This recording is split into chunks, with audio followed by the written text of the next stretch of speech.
আমি মাননীয় রাষ্ট্রদূতকে জিজ্ঞেস করতে চাই, আপনার নিজের দেশ গণতন্ত্রে কত ধাপ পিছিয়েছে? আটলান্টিক কাউন্সিলের রিপোর্টের স্বচ্ছতা নিয়ে প্রশ্ন তুলে আওয়ামী লীগের সাধারণ সম্পাদক ওবায়দুল কাদের বলেছেন, এই রিপোর্ট মেনে নেবে না বাংলাদেশ।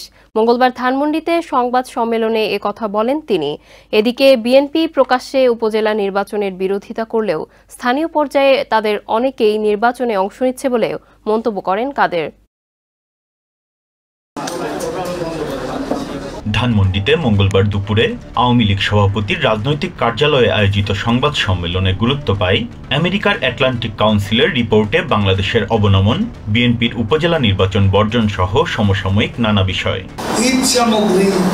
আটলান্টিক কাউন্সিলের রিপোর্ট অনুযায়ী স্বাধীনতা সূচকে 25 ধাপ পিছিয়েছে বাংলাদেশ। এই রিপোর্টের প্রতিক্রিয়ায় ঢাকায় নিযুক্ত আমেরিকান রাষ্ট্রদূত পিটার হাসকে পাল্টা প্রশ্ন ছুড়ে দেন কাদের। জানতে চান, আমেরিকা গণতন্ত্রে কত ধাপ পিছিয়েছে? এটাই সত্য, তা তো আমরা মেনে নিচ্ছি না। 25 ধাপ পিছিয়েছে। আমি মাননীয় রাষ্ট্রদূতকে জিজ্ঞেস করতে চাই, আপনার নিজের দেশ গণতন্ত্রে কত ধাপ পিছিয়েছে? এদিকে দ্বাদশ জাতীয় সংসদ নির্বাচনের পর এবার উপজেলা পরিষদ নির্বাচনেও অংশ না নেয়ার ঘোষণা দিয়েছে বিএনপি। দলটির শীর্ষ পর্যায়ের নেতারা আগেই এমন ঘোষণা দিলেও মঙ্গলবার এক আনুষ্ঠানিক বিবৃতিতে এ তথ্য জানিয়েছে দলটি। এ প্রসঙ্গে আওয়ামী লীগের সাধারণ সম্পাদক বলেন, নির্বাচনে বিরোধিতা করলেও বিএনপির অনেক নেতা উপজেলা নির্বাচনে অংশ নিচ্ছে। স্থানীয় পর্যায়ে তাদের অনেকেই নির্বাচনে অংশ নিচ্ছে। গণ অভ্যুত্থান থেকে লিফলেট বিতরণে আসছে।